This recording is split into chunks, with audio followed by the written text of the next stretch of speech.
여러분 안녕하십니까? 돈이 되는 이슈, 돈 버는 정보와 함께하는 경제인사이트 정철진입니다.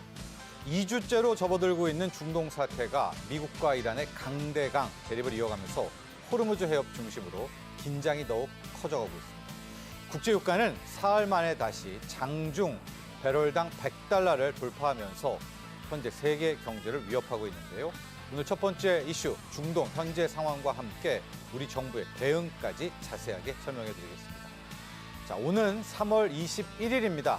그룹 방탄소년단이 정규 5집 앨범 아리랑 발매를 기념해서 서울 광화문 광장에서 컴백 라이브 공연을 엽니다. 이렇게 특정 아티스트가 광화문 광장에서 단독 콘서트를 여는 것은 사상 처음 있는 일인데요. 오늘 두 번째 이슈, 방탄소년단의 광화문 광장 공연 내용들 그리고 우리 경제에 미치는 효과 자세하게 짚어봅니다. 경제인사이트는 유튜브 경제인사이트 채널을 통해서 실시간 시청이 가능합니다. 많은 시청 부탁드립니다. 현재 금융시장의 흐름 살펴보겠습니다. 주식시장으로 가보도록 하죠. 자, 간밤에 뉴욕 증시가 상당폭 조정을 받았습니다. 그래서 오늘 우려 속에 시작을 했는데 우려에 비해서는 낙폭이 크지 않습니다. 먼저 코스피 현재 시각 한 1.3% 하락한 5,510선인데요. 장 초반 한 3% 넘게 급락하던 이 낙폭을 빠르게 줄여 나가고 있습니다. 코스닥 같은 경우에는 상승으로 전환했습니다. 현재 0.46% 오른 1,153선으로 1,150선을 다시 회복했습니다. 자, 다만 수급을 놓고 보면 개인 투자자들이 주식을 사도 너무 산다 이런 느낌을 받는데요. 오늘도 거래소 시장에서 벌써 1조 6천억을 사고 있고요. 코스닥은 좀 파는 것으로 보이지만 현재 기관의 이 순매수로 잡히고 있는 1,700억, 1,800억 중에 대부분은 또 코스닥 ETF를 개인이 사는 거여서 개인 투자자들이 코스피, 코스닥 모두를 지켜내고 있다라고 보여집니다. 반면 오늘 또 외국인은 조 단위를 팔고 있어서 연초 이후 한국 주식을 40조 넘게 순매도하고 있습니다. 자, 환율 보도록 하죠. 간밤 역외 환율이 1,490원에서 끝났습니다. 그에 비해서는 한 50전 정도 빠진 현재 1,489원 50전의 상황인데요. 1,480원은 그동안 우리 외환당국의 마지노선이라고 했었던 선입니다. 일단은 현재 1,480선도 훌쩍 넘어선 상황입니다. 암호화폐 시장 보도록 하겠습니다. 현재 비트코인은 1억 400만 원대, 1억 원대에서 등락 거듭하고 있는 모양새입니다. 지금까지 현재 금융시장의 흐름 짚어봤습니다. 네, 첫 번째 이슈 시작하죠. 영상 보시고 난 뒤 이야기 계속 이어갑니다.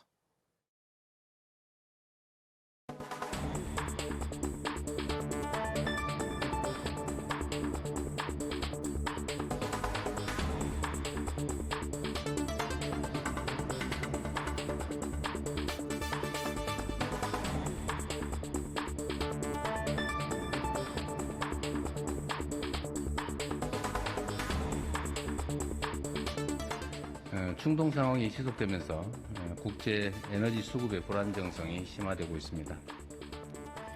국내 역시 유가 상승, 또 핵심 원자재 수급 등의 여파로 민생과 경제산업 전반에 우려가 커지고 있습니다.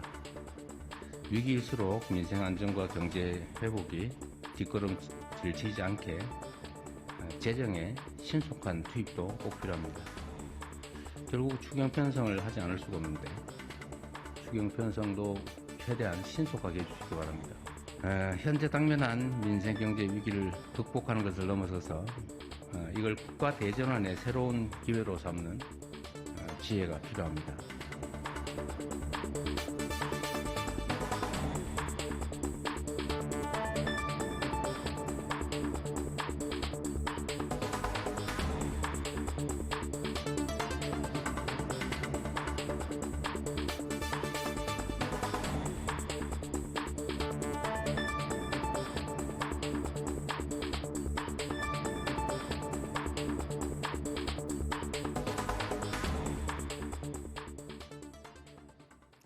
네, 간밤에 이란의 새로운 최고 지도자로 선출된 모즈타바 하메네이가 첫 공식 성명을 통해서 적을 압박하는 수단으로 호르무즈 해협 봉쇄라는 지렛대 계속 사용할 것이다. 이렇게 이야기하면서 이 호르무즈 해협에 대한 봉쇄 의지 다시 한번 그리고 공식적으로 확인을 해줬습니다.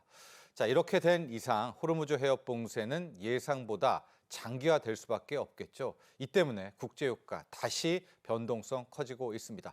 긴장이 고조되고 있는 중동 사태 집중적으로 파악해보죠. 권혁중 경제평론가 모셨습니다. 안녕하십니까? 네, 안녕하십니까?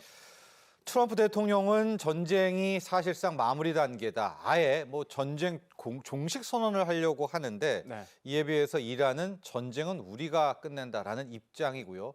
또 간밤에 공습도 일어난 것으로 네. 보여지고 있습니다. 딱 현재 중동 정세의 흐름들 한번 요약해 주시죠. 예, 서로 이제 맞불 전략으로 계속 나서고 있습니다. 그래서 한쪽에서 치면 또 한쪽에서 반응을 하고 있는 모양새인데요. 일단 이란과 헤즈볼라가 이제 보복에 나섰습니다. 그래서 이스라엘 전역에 50여 개 표적을 세워서 공격을 감행했다라고 이제 밝히고 있는데요. 특히 이제 탄도 미사일이라든지 대규모 드론 공격을 이제 앞세우고 있습니다. 또한 헤즈볼라 같은 경우에는 이스라엘 군 정보 기지에 본인들의 이제 주장에 의하면 첨단 미사일을 발사했다 이렇게 얘기를 하고 있는데요. 이런 것처럼 이제는 보복에 나서고 있는 상황이고 마찬가지로 이스라엘 이제 미국도 이제는 계속적으로 공습에 나서고 있습니다. 특히 이스라엘 같은 경우는 헤즈볼라 기반 시설에 대한 광범위한 폭격에 나서고 있고요. 특히 레바논 해안가 공습으로 인해서 이 최소 7명 사망했고 21명이 부상했다라고 이제 현지 언론이 이제 보도를 하고 있는데요. 그 정도로 이제 공방이 좀 치열하고 있습니다. 또한 이란 같은 경우에는 국영은행, 세파은행이 공격을 당했다. 그래서 그 건물이 이제 공격을 당했다고 밝혔는데 그러다 보니까 우리도 보복하겠다. 그러면서 걸품 안에 있는 국제은행들에 대해서 보복하겠다고 밝혔습니다. 그래서 지금 뭐 현지 주재원들이라든지 다 뭐 대피를 하고 있다. 이렇게 이제 보도가 되고 있고 특히 아까 말씀하신 것처럼 호르무즈 해협에 대한 봉쇄 정책, 그러니까 사실상 이제 봉쇄가 됐습니다. 그러다 보니까 외국인 선박에 대한 공격이 좀 자주 일어나고 있는데 최근에도 이제 유조선 두 척이 이제 화제가 되고 승무원 한 명이 사망했다는 소식도 전해졌거든요. 이런 거 봤을 때 공방이 좀 치열할 거다.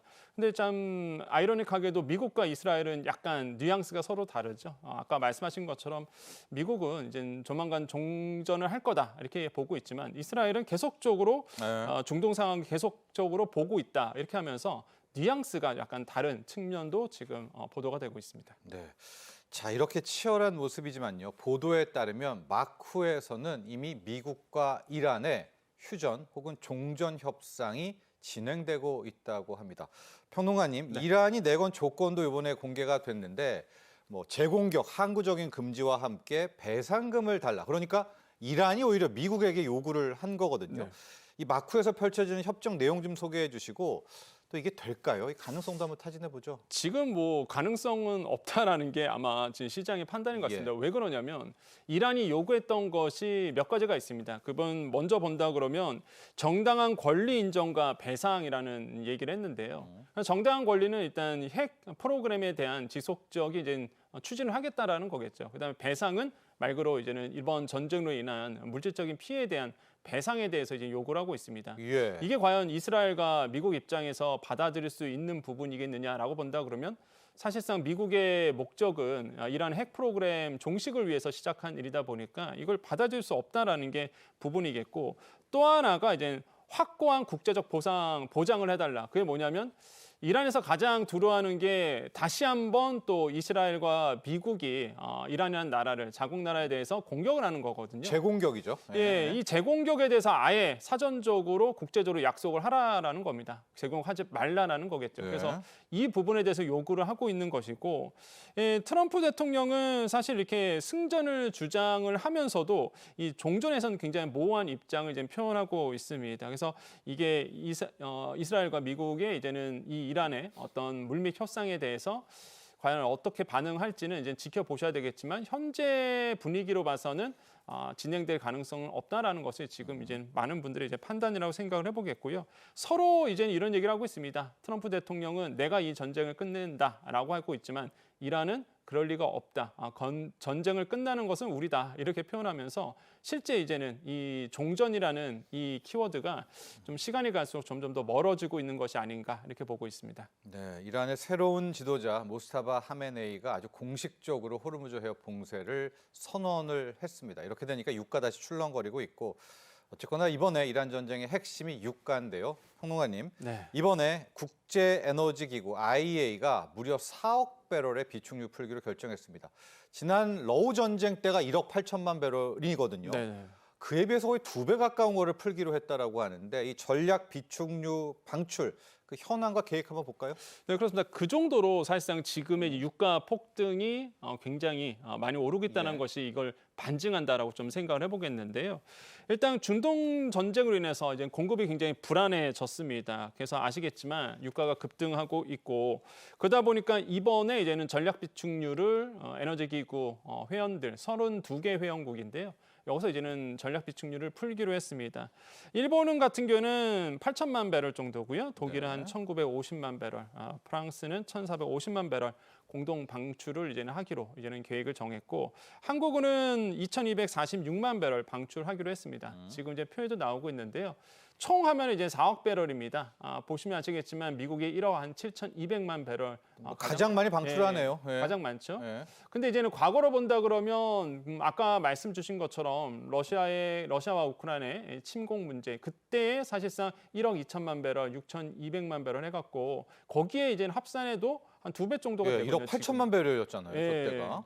그러다 보니까 이게 지금 그 정도로 유가 급등이 이제 심각하다라는 걸 알 수 있겠고요. 그래서 이번에 이제는 국제 에너지 기구가 이제 공동으로 이제 방출할 계획으로 삼았고 지금 일본 같은 경우에는 이미 그 이번 국제 에너지 기구에 대한 그 16일 이전부터 사실상 비축유에 대해서 방출하기로 이제 계획을 정해놓은 상태였거든요. 그래서 이런 것들이 실제로 시장에 국제 유가에 대한 급등에 대해서 어느 정도 완화 분위기를 만들어 줄 수 있다라는 이제 얘기도 나오고 있습니다. 자, 우리나라도 이번에 2,200만 배럴 정도를 방출을 하는데 평론가님, 당국은 우리 전략 비축유가 한 6개월 정도, 200일 이상, 그렇죠. 네. 7개월 정도는 갖고 있다라고 이야기를 해줬는데 우리 산업계가 이번에 유가 폭등, 급등 때문에 큰 영향은 없겠죠? 어떻게 보십니까? 일단 전략 비축유 같은 경우에는 우리가 세계 국제 에너지 기구 대비해서도 꽤 많은 물량을 가지고 있습니다. 일본과 마찬가지로 상당히 200일 넘게 네. 비축유를 이제 보유하고 있거든요. 그래서 당분간은 괜찮을 수 있다라는 이제 전망이 나오고 있고요. 일단 우리도 이번에 에너지 기구와의 협의한 대로 사실 방출을 합니다. 그래서 2,246만 배럴 이제 방출하는데 국제 에너지 기구 방출량이 한 5.6% 정도 이제 해당을 합니다. 그 규모를 본다 그러면 일단 1990년대 있었던 걸프전 이후에 최대한 많이 이제는 방출하는 것으로 보시면 되겠고요. 그런 원인은 아시겠지만 일단 원유 급등이 이제는 주요 원인이고 지금 이제 비축유 방출 규모가 나오고 있는데요. 이번에가 2,246만 배럴이죠. 그다음에 보시면 아시겠지만 2022년도 그때도 이제는 전쟁이 있을 때도 일단은 1, 2차 방출을 했었고요.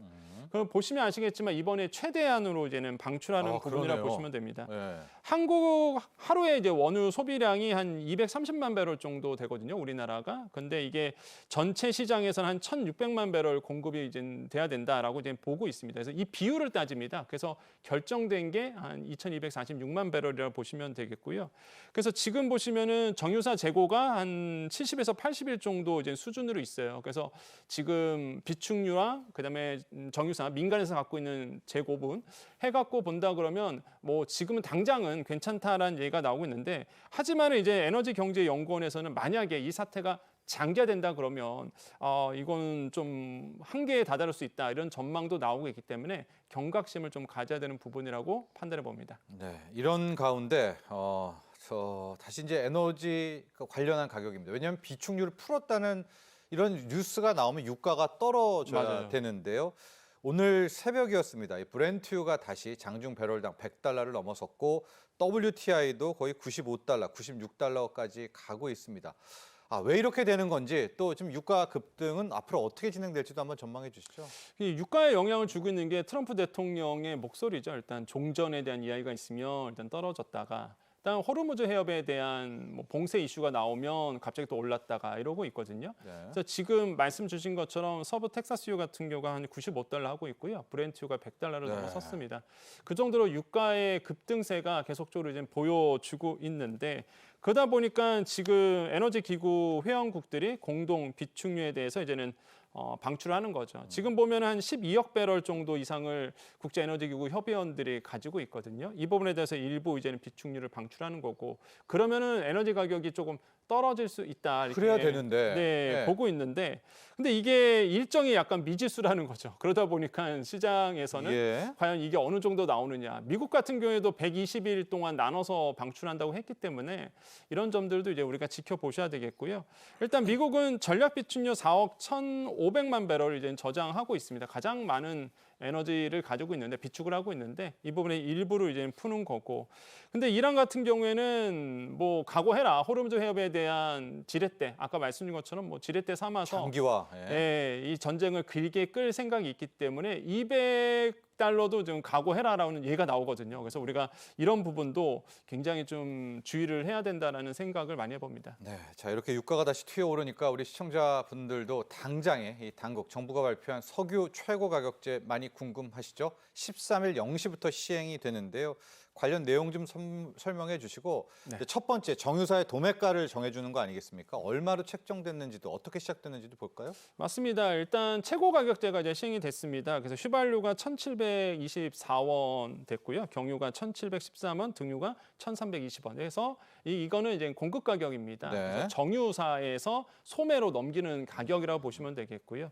그래서 이게 이제는 결국에는 정해져 있기 때문에 아마 소매점에서도 가격을 이제는 내리고 있다 이런 이제 보도가 되고 있습니다. 왜냐면 저 가격을 알면 마진을 얼마 맞습니다. 붙였는지 아니까요, 우리 네. 소비자들이. 예. 그래서 지금 얘기가 나오는 게 이런 거죠. 아니 공급 가격을 다 아는데 왜 주유소마다 가격이 다르냐 이런 얘기가 또 지금 나오고 있는데 일단 그 정유사는 주유소에 넘기는 가격, 이 공급 가격에 대해서 이젠 정해졌기 때문에 이거는 이제 최고 가격은 결국에는 기준 가격 곱하기 이제 변동률 그러니까 싱가포르 현물 가격의 변동폭을 이제는 적용하게 되고 거기에 제세금 그러니까 세금인 거죠.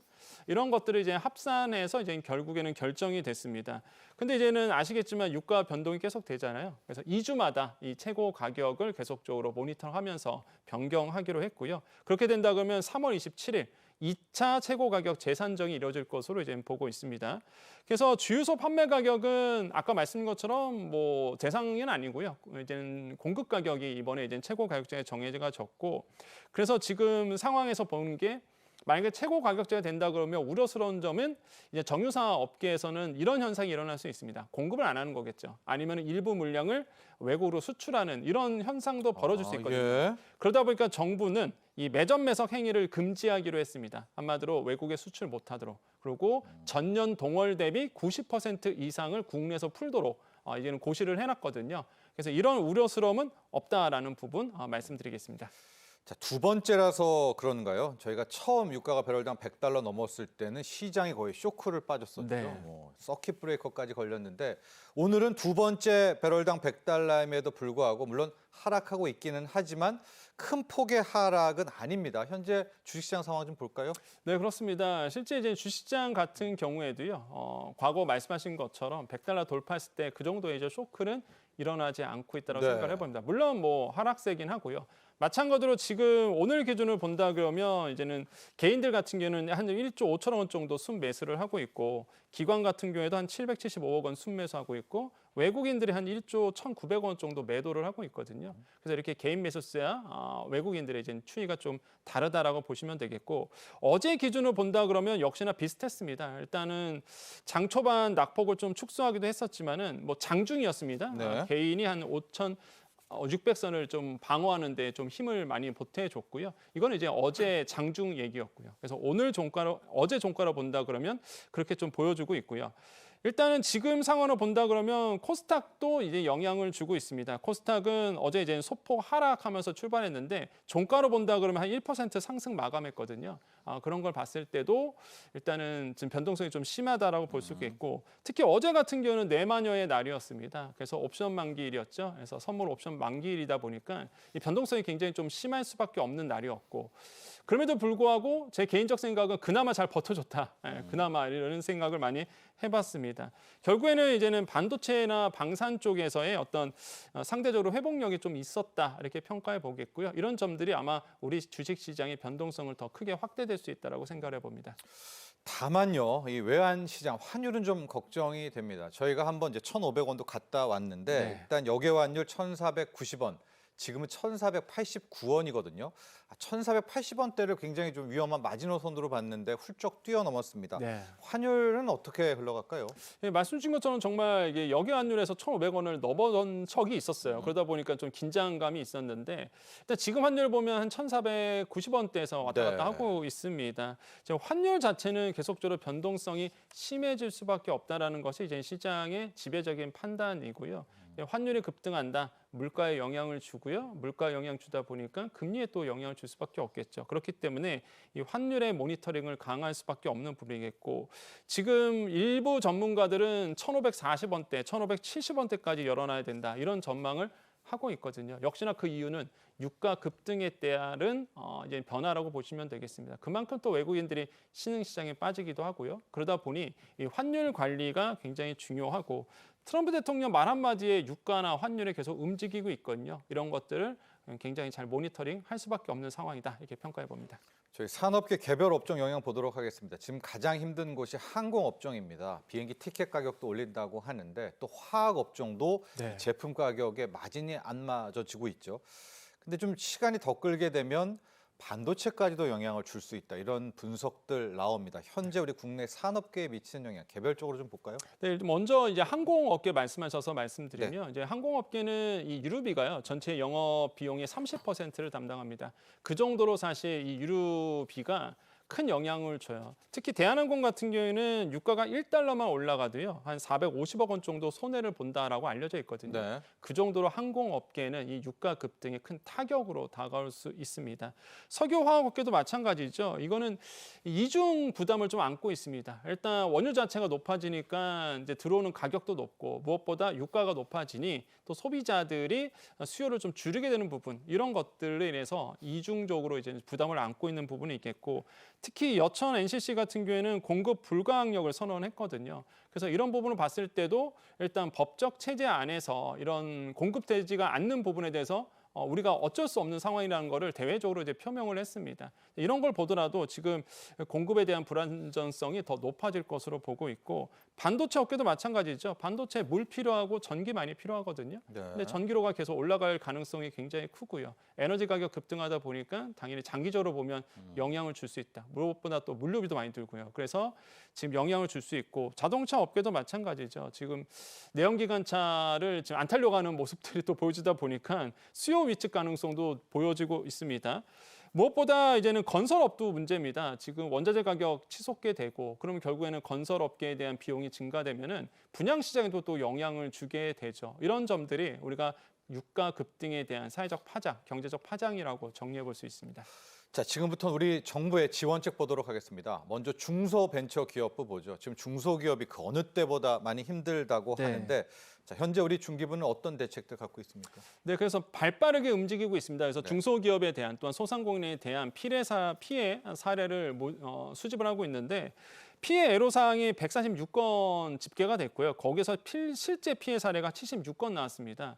그 정도로 지금 많은 분들이 좀 피해를 받고 있고 이란이 좀 많았습니다. 43건, 이스라엘이 29건 정도가 수출 애로의 피해 사항으로 지금 집계가 됐고요. 그러다 보니까 이제 정부는요 이렇게 원자재라든지 물류 비용을 충당할 수 있도록 재정 지원이라든지 금융 지원에 이제 나서고 있습니다.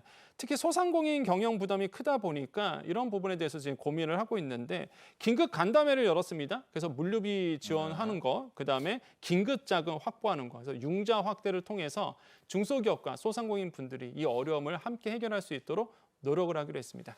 자, 다음 우리 산업통상부의 지원입니다. 특히 중동 쪽으로 수출하는 기업들 많이 힘듭니다. 지금 보니까 4조 원 규모의 긴급 유동성 풀겠다 이렇게 밝혔다고 합니다. 네. 관련 내용 좀 전해주시죠. 맞습니다. 이제 산업부도 굉장히 발빠르게 움직이고 있고요. 특히 이제는 큰 기업들, 그냥 중견기업들, 중소기업들이 물류 많이 하잖아요. 수출 많이 합니다. 그러다 보니까 에너지 비용이라든지 해상 운송에 대한 부분도 굉장히 지금 노력을 하고 있는데 실제 중동 노선의 상하이나 컨테이너 운임 지수가 한 전주 대비해서 72%는 올랐습니다. 네. 굉장히 좀 많이 올라가고 있거든요. 그래서 산업부도요. 이런 부분에 대해서 수출 바우처 한 80억 원 정도 긴급 확대하고요.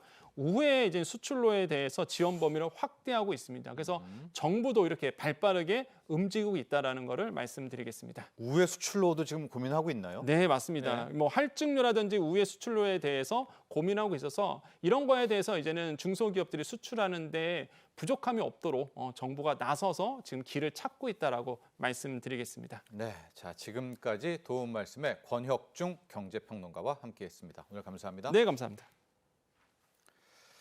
자, 이어서 두 번째 이슈로 넘어갑니다. 영상 보시고 난 뒤 이야기 계속 이어가죠.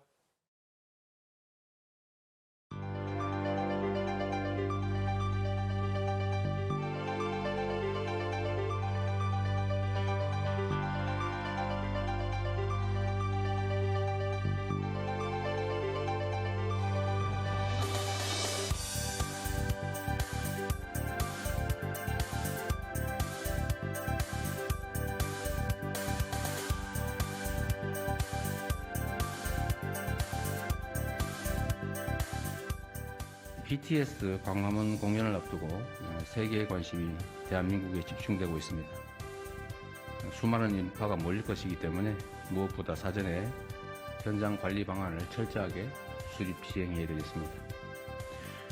교통 응급의료 체계를 세밀하게 점검하고 특히 안전대책 그리고 화장실 같은 편의시설도 신경 써주시기 바랍니다. 바가지 상술에 대한 단속 제재도 엄정하게 해야 되겠습니다. 이 바가지 상술이 이게 일회적인 게 아니라 대한민국의 이미지를 나쁘게 해서 앞으로 대한민국의 주력 산업이 되어야 될 관광 산업에 상당한 타격을 가할 수도 있습니다. 이번 공연이 K컬처의 위상을 높이는 계기가 되도록 세심하게 신경 써 주시기 바랍니다.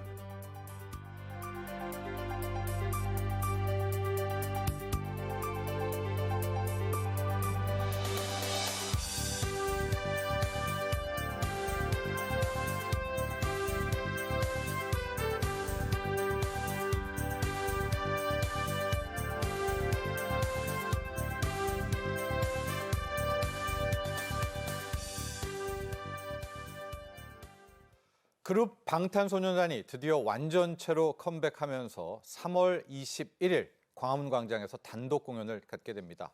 자, 이날 광화문 일대에는 최대 26만 명의 운집이 예상되는데 그야말로 세계의 시선이 서울 광화문으로 집중될 전망입니다. 오늘 이 시간은 이 BTS의 공연 내용 또 경제 파급 효과 자세하게 짚어봅니다. 김원식 문화평론가 모셨습니다. 안녕하십니까? 네, 안녕하세요. 자, BTS의 공연입니다. 3월 21일이고요. 역사를 좀 보니까 이 광화문 광장에서 한 명의 가수, 한 개의 그룹이 단독 공연을 하는 것은 이번이 처음이다라는 또 기록도 있습니다. 자, 이번에 BTS의 공연 어떤 상징적인 의미를 좀 우리가 찾아봐야 될까요? 네, 일단 광화문이라는 공간이 네. 좀 장소성이라고 볼 수가 있겠는데요. 이 광화문 광장을 포함해서 경복궁 일대, 특히 경복궁은 조선의 법궁입니다. 그래서 왕이 주요 어전 회의 등을 통해서 정사를 돌보던 곳이지만 월대 등을 포함해서 이 백성과 같이 만나는 공간이고 또 우리 이제 현대사에서는 현대와 또 전통에 같이 아우러지는 공간이기 때문에 그런 점에서 큰 의미가 있겠습니다. 여기에서 BTS가 공연한다는 것 자체를 포함해서 전 세계에 생중계된다는 것은 우리나라의 어떤 전통 문화유산뿐만이 아니고 현대의 문화적 가치도 같이 만방에 보여준다라는 점에서 큰 의미가 있겠고요. 특히나 3월 20일 날 아리랑이라고 하는 앨범을 이제 발매하게 되는데 그 아리랑의 주요 곡들을 이제 무대에 올리게 됩니다. 아리랑은 우리의 전통 음악이고 또 정서를 포함하고 있죠. 그렇기 때문에 이 한과 흥을 같이 K-팝을 통해서 보여주겠다 이렇게 밝히고 있고 또 이별과 귀환이라고 하는 전통적인 정서를 BTS만의 어떤 정체성을 통해서 세계인들한테 보여주겠다라는 점에서 큰 의미가 있겠고 특히나 이 정서성이 결합되고 있기 때문에 전 세계인들이 이후에도 방문할 수 있기 때문에 지역 경제 활성화 측면에서도 굉장히 의미가 있다라고 볼 수 있겠습니다. 대통령도 앞서 잠깐 언급했지만 K컬처, K컨텐츠 차원에서의 의미도 있는 것 같아요. 그렇죠? 네, 네. 그렇습니다. 그래서 K컬처가 사실은 작년에 K팝 데몬 헌터스로 인해서 K팝을 포함해서 K컬처에 대한 관심이 굉장히 뜨거웠습니다. 그 콘텐츠를 통해서 한국을 방문해 보고자 하는 의미도 굉장히 컸었죠. 그렇기 때문에 방탄소년단의 광화문 공연을 통해서 전 세계 또 많은 세계인들 방문이 또 이제 기다리고 있을 거라고 생각이 듭니다. 자, 저희가 영화에는 이제 스포라고 하는데 우리 평론가님께서 이 공연 내용 살짝 좀뭐 아웃라인이라도 어떻게 좀 진행되는지 좀 귀뜸해 주실 수가 있겠습니까? 일단 이 가장 관심의 대상이 됐던 것이 이제 무대에 입장할 때 어떤 퍼포먼스를 보일 것이냐라는 점, 네. 이 점이었는데요. 사실 조선의 법궁이 이제 경복궁에서 왕의 길을 통해서 방탄소년단이 입장을 하는 부분이 지금 초미의 관심사입니다. 예. 그래서 근정전에서 이제 출발을 해가지고 흥례문, 광화문에 이르는 길을 입장을 하게 되는데 그 와중에 어떤 또 퍼포먼스를 볼 것이냐인데 이 퍼포먼스를 과연 이 사전에 녹화하느냐 또 현장에서 라이브를 할 것이냐 이 부분은 아직 논의 중인 것으로 이렇게 나타나고 있습니다. 그래서 광화문 광장의 월대 같은 경우가 바로 이제 왕과 백성이 이제 만나는 어떤 공간이기 때문에 그곳을 통과를 해서 지금의 대한민국 역사박물관이죠. 그 즈음에 이제 무대가 설치가 되게 됩니다. 예. 그 부분까지 이제 행진 퍼레이드 퍼포먼스를 보이게 되는 것이고요. 그 앞에 이제 앉을 수 있는 좌석 등 스탠딩 좌석 포함을 해가지고 이제 포진이 되고 있는 그런 상황이다 이렇게 보실 수가 있겠습니다. 아, 저 빨갛게 돼 있는 저 길이 이제 왕이 걷던 길, 그 왕의 길인데 저 라인을 따라서 쭉 등장할 가능성이 있다 이거죠. 가능성이 있는 것이죠. 예. 근데 그것이 사전에 준비될 것이냐, 21일 날 8시 공연 전에 행진이 이루어질 것이냐, 이 부분은 스포기 때문에 예, 그 부분은 참으시길 바라겠습니다. 자, BTS는 이 공연 끝나고 이제 4월 9일부터는 월드 투어도 있고요. 저희가 경제인사이트에서 지난번 테일러 스위프트, 이 스위프트의 경제 효과도 받지 않습니까? 네. 우리 BTS의 경제 효과도 만만치가 않습니다. 우리 경제 효과 좀 한번 파급효과 볼까요? 그렇습니다. BTS의 경제 효과, BTS 노믹스라고 이름을 이제 붙일 수가 있겠는데요. 그래서 사실 여러 국내외 기관들이 여기에 대해서 이제 잠정치를 내놓은 적이 있습니다. 한국문화관광연구원에서는 1회 공연마다 한 1조 2천억 원 정도의 그런 매출액이 발생한다 이렇게 봤고요. 또 민간 금융기관에서는 투어 공연에서 2조 원 정도의 이제 그런 매출액이 나타난다 이렇게 보기도 했었습니다. 그리고 BTS의 월드 투어 공연 횟수가 82회이기 때문에 이 점에서 회당 매출액이 증가할 수밖에 없다 이렇게 볼 수가 있겠고요. 월드 투어 예상 관객 수는 500만 명입니다. 그런데 아까 테일러 스위프트 말씀을 하셨잖아요. 테일러 스위프트 같은 경우에는 2023년에 66회를 했는데 460만 명이었습니다. 그러니까 BTS보다 못 미쳤다 이렇게 보시면 되겠고 예. 또 콜드플레이 같은 경우에도 59회를 했는데 350만 명 정도밖에 안 됐습니다. 콜드플레이도요? 예. 그렇기 때문에 지금 현재 82회에서 또 추가 공연이 예정이 되고 있기 때문에 500만 명 내지는 600만 명 정도 사이를 오가지 않겠는가 이렇게 얘기를 할 수가 있겠고 특히나 이 한국 GDP 성장률 같은 경우에도 한 0.5% 올릴 가능성이 있다라는 잠정 추계치도 나왔고요.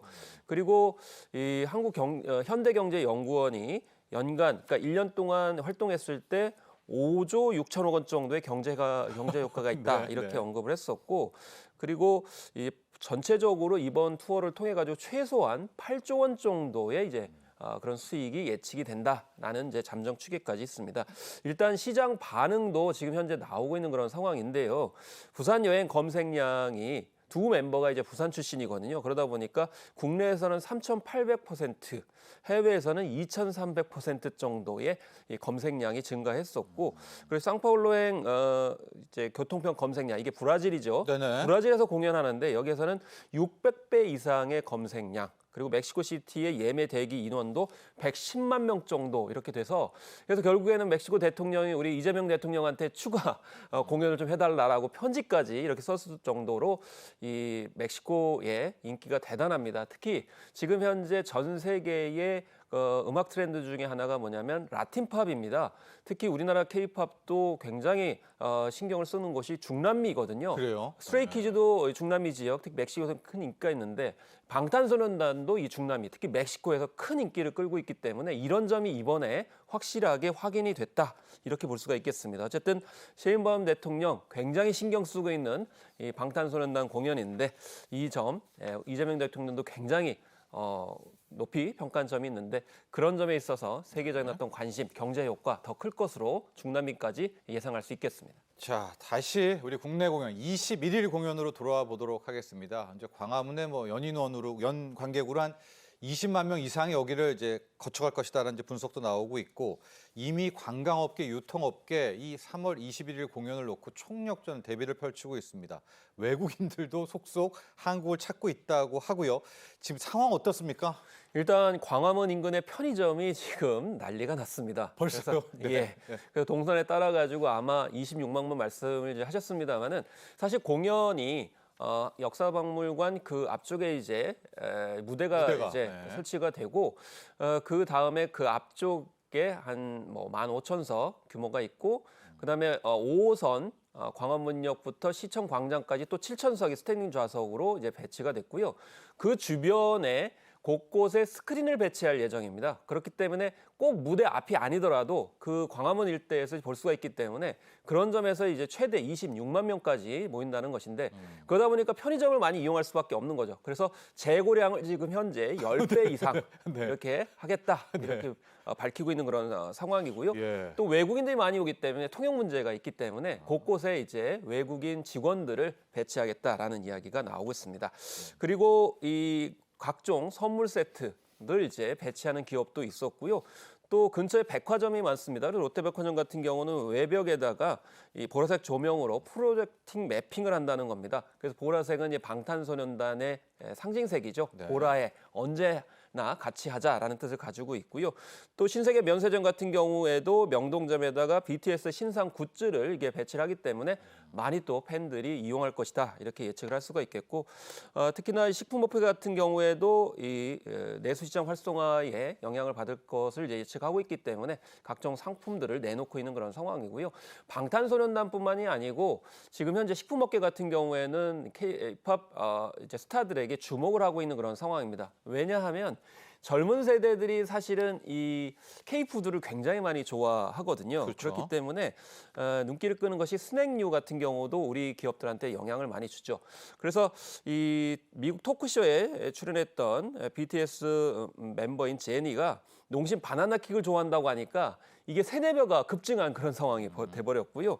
또 멤버 로제 같은 경우에도 이 안성탕면이라든지 쫄병 스낵을 연구하다 보니까 네. 이게 또 판매구가 늘어났습니다. 네. 그래서 이 블랙핑크뿐만이 아니고 지금 현재 농심 같은 에스파를 이제 홍보대사로 기용을 했고 엔하이픈은 삼양식품이 불닭볶음면 홍보대사로 그리고 제일제당 같은 경우도 세븐틴을 비비고 브랜드 인지도를 높이기 위해서 홍보대사로 임명을 했거든요. 스트레이키즈 같은 경우는 빼빼로를 지금 열심히 홍보하고 있습니다. 국내에서는 스타 마케팅이 어떨지 모르겠다라고 하지만 해외에서는 이 K-팝 스타들의 홍보 마케팅이 굉장히 호응을 많이 보이고 있기 때문에 그래서 방탄소년단뿐만 아니고 우리 K-팝 스타들이 우리 식품을 홍보하기 위해서 굉장히 노력을 많이 하고 있고 실제로 경제 효과까지도 많이 이끌어내고 있습니다. 네.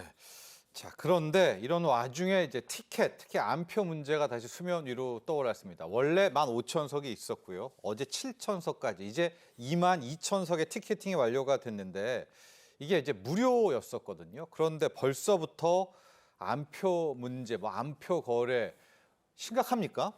네, 사실 무료 공연인데 네. 이걸 안표로 파는 거는 너무하다라는 생각이 드는데요. 너무하죠. 네. 공짜 무료표인데 이거를 10만 원, 심지어 20만 원 가까이 파는 거는 상도덕뿐만 아니고 불법적인 행위이기 때문에 절대 허용할 수가 없겠습니다.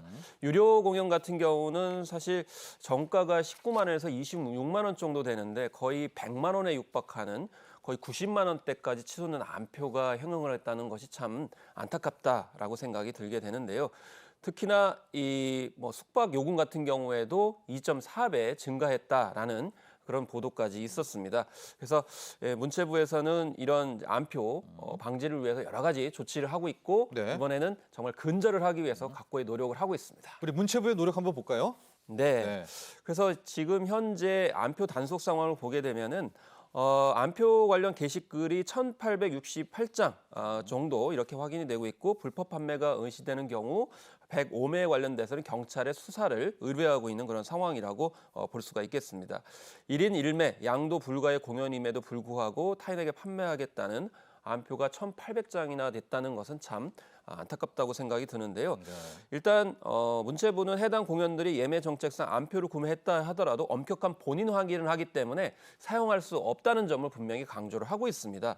일단 광화문 공연 같은 경우 무료이긴 합니다만은 모바일 정보 문의 그러니까 QR 코드를 통해 가지고 시스템 이제 적용을 하기 때문에 캡처 사용이 불가합니다. 그리고 최초 사용 이후로는 어떠한 경우에도 재사용할 수가 없기 때문에 입장을 할 수 없는 측면이 있고요. 그리고 지정 신분증을 확인 후에 훼손 시에는 재부착이 불가능한 팔찌를 나눠주기 때문에 이 팔찌 같은 경우도 굉장히 중요한 필터링이 될 거라고 생각이 들고요. 입장 후에도 안심할 수 없습니다. 무작위로 신분 확인하기 때문에 퇴장 조치를 당할 수 있다는 점, 이런 점을 각고의 노력으로 이제 볼 수 있겠습니다. 네. 특히 우리 최희영 문화체육부 장관은 플랫폼도 여기에 좀 책임을 져야 된다. 이렇게까지도 이야기를 하게 되면서 이번에 안표는 강력 근절할 것으로 보입니다. 자, 그런데 이렇게 엄청난 공연이 펼쳐진다고 하고 인파가 몰린다고 하니까 평론가님, 안전 문제가 또 걱정이 됩니다. 우리에겐 또 그런 안타까움도 있었고요. 이번에 안전관리 대책 계획들 어떻게 펼쳐지고 있습니까? 네, 일단 21 최대 26만 명이기 때문에 그런 점에서 종로구와 중구 일대의 다중 운집 인파 재난 위기 경보 그중에 주의 단계를 이렇게 내리는 그 상황이 되겠습니다. 그래서 행안부는 BTS 컴백 행사 대비해서 인파 안전 관리를 총력으로 이제 기울이겠다라고 밝혔고요. 행안부, 문체부, 서울시 그리고 경찰, 소방이 합동으로 대응을 하게 됩니다. 19일에서 20일에는 민관 정부 합동 안전점검단이 구성이 되고요. 예. 행안부 장관이 20일 행사 현장 전반 안전 관리 실태를 직접 점검하고 현장에도 이제 방문을 하게 됩니다. 네. 21일에는 종로구, 중구 다중운지 인파 재난 위기경보 주의 발령을 내리게 되고 정부와 같은 경우는 상황관리반 또 지자체는 신속 대응반을 이제 가동을 하게 됩니다. 행사 당일 정부 서울청사 현장 상황실이 운영이 되게 되고요. 문체부는 공연 안전 잠원을 하게 되고 무대 시선이나 객석 점검을 현장에서 진행을 하게 됩니다. 경찰과 소방은 안전관리뿐만 아니고 의료팀을 이제 배치를 해서 구조와 구급 대응 강화를 하게 되고요. 이것은 단지 광화문 광장에서만 해당되는 게 아니고 고양시와 부산 월드투어 공연까지 안전관리를 지속하겠다 이렇게 밝히고 있습니다. 네, 저희가 앞서 이제 표를 한번 봤는데 다시 한번 볼까요? 예방 4단계 안전관리 체계를 이번에 계획을 했습니다.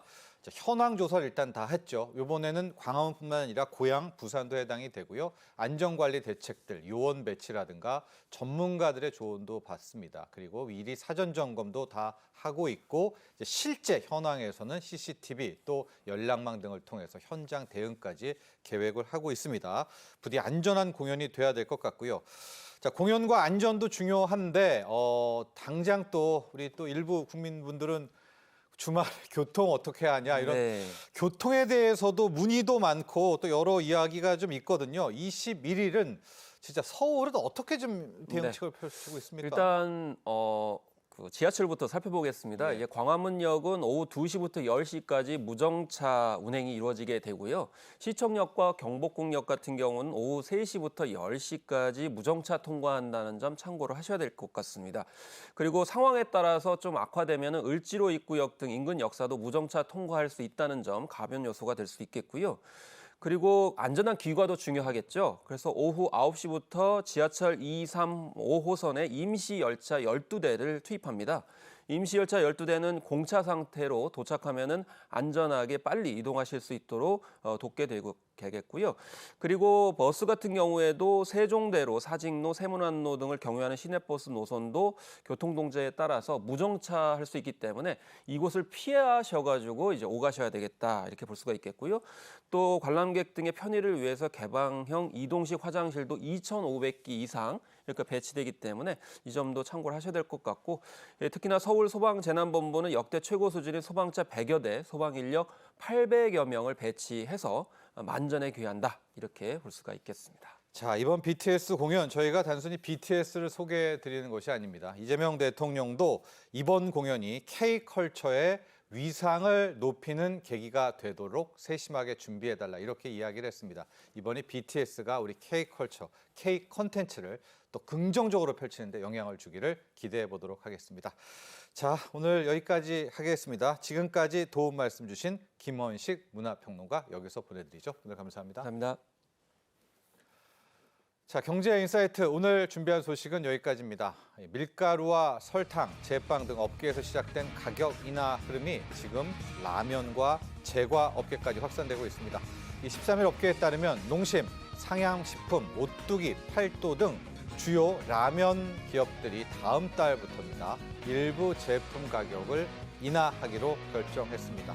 이 라면 업체들이 가격 인하에 나서는 것은 역시 현 정부의 물가 안정 정책 영향이 큰 것으로 보입니다. 이재명 대통령 이 식품업계 가격 인하 움직임에 대해서 감사의 뜻을 밝혔습니다. 자, 앞으로 이 같은 분위기에 동참하는 기업들이 더 많이 나오기를 기대해 보겠습니다. 오늘 여기서 인사드립니다. 다음 주 월요일 1시에 다시 찾아뵙죠. 시청자 여러분 감사합니다.